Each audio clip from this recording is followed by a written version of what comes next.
one of my good partners, financial expert, the creator of Your Black World News. You already know. Ladies and gentlemen, give a nice warm round of applause to my good brother, Dr. Boyce Watkins.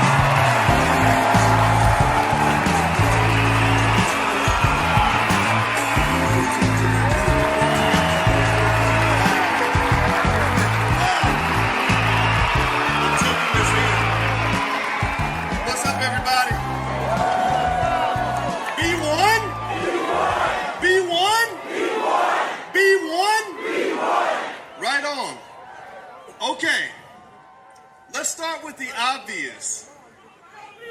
Has anybody noticed how many black men are now on the apology tour? Apologizing for tweeting, apologizing for who their friends are. Poor Kyrie Irving, you got some others out there that are apologizing, and it's kind of sad, right? I don't know about you guys, but I'm kind of sick of it. You shouldn't be apologizing to people who should be apologizing to you. Not at all. Now I was thinking about this. I had some interesting conversations when we had the All Black National Convention on Friday night. I got a call from a brother named Kanye West, and we talked for a while, and I was kind of dissecting what's happening to him. We were sort of breaking down, and I think he was listening. I was explaining, look, this is what you're dealing with. This is not a matter of right or wrong.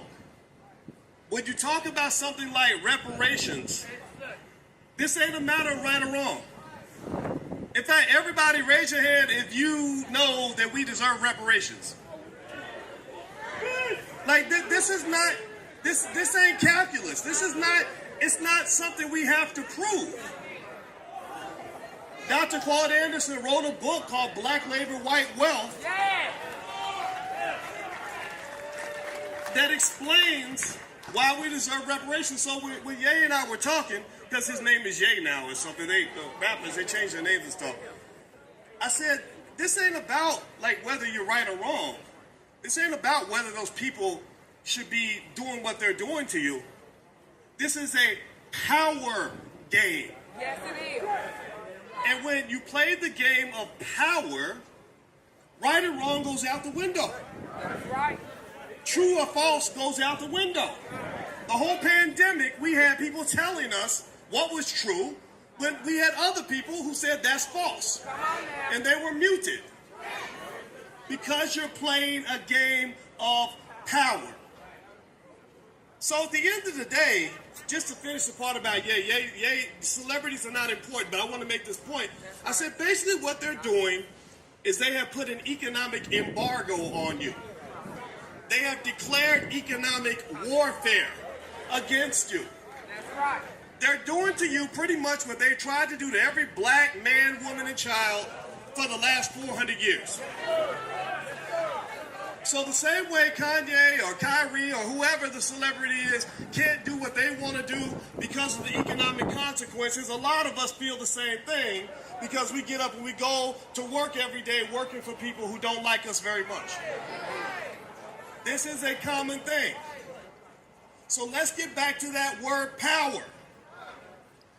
Power is defined in the book Powernomics as the ability to pursue your agenda despite the opposition of others. Power is not the ability to do what you want if white people will allow it. Power is not the ability to do what you want if everybody helps you. Power doesn't mean that you have allies that are going to get you there. Power is the ability to pursue your agenda despite the opposition of others. Say that.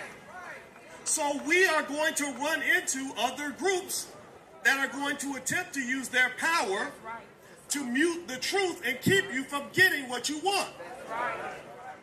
So I talked to Tariq backstage. I said, tell me about the resistance that you're getting for this rally. because I know they're going to resist you. I know they're going to fight you. He said, yeah, there's been a lot of pushback. I said, absolutely. That's because you're doing something effective.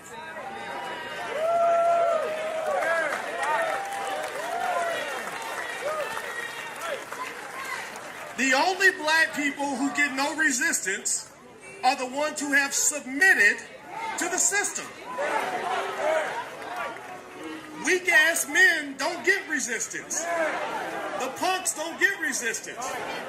Most of your celebrities are punks. That's a fact. So the power in the community is not on TV. It's not in your favorite rapper. It's not with your favorite actor.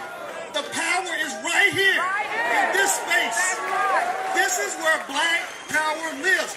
This is where the work is going to get done. So out of tribute to a man I love like a father by the name of Dr. Claude Anderson. He lives not far from here. And just to tell you how effective he is, he's lived down the street from Howard University for decades. They've never had him come speak. They've had a long list of anti-black people speak, a whole lot of weak Negroes from Hollywood speak, but for some reason the greatest economic thinker of our generation, he just slips off the radar. That tells you what you're up against. That's telling you what you have to fight. So let me give you something that will help you in this battle. I'm going to give you 3 core values that I believe in.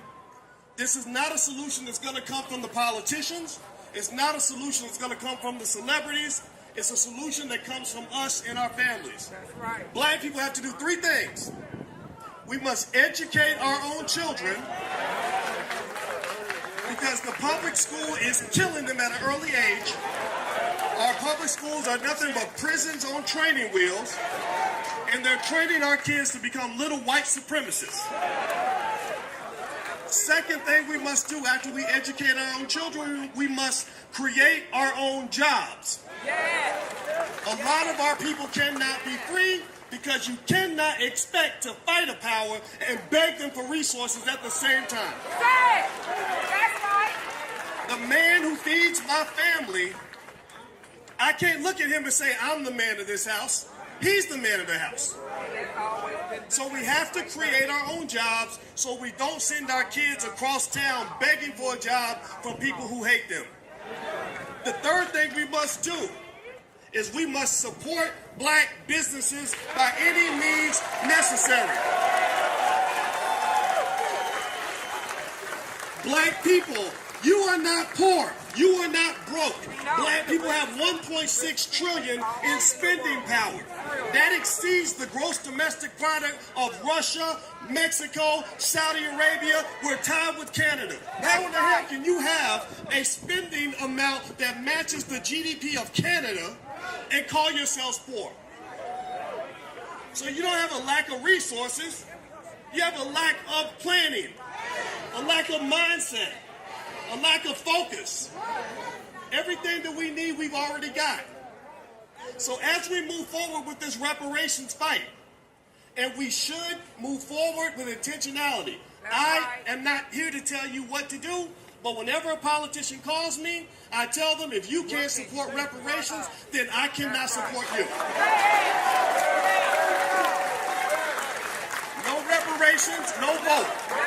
No reparations, no vote. No reparations, no vote. No reparations, no vote. No reparations, no vote. Thank you very much. Thank you all very much. That's all I gotta say. God bless you.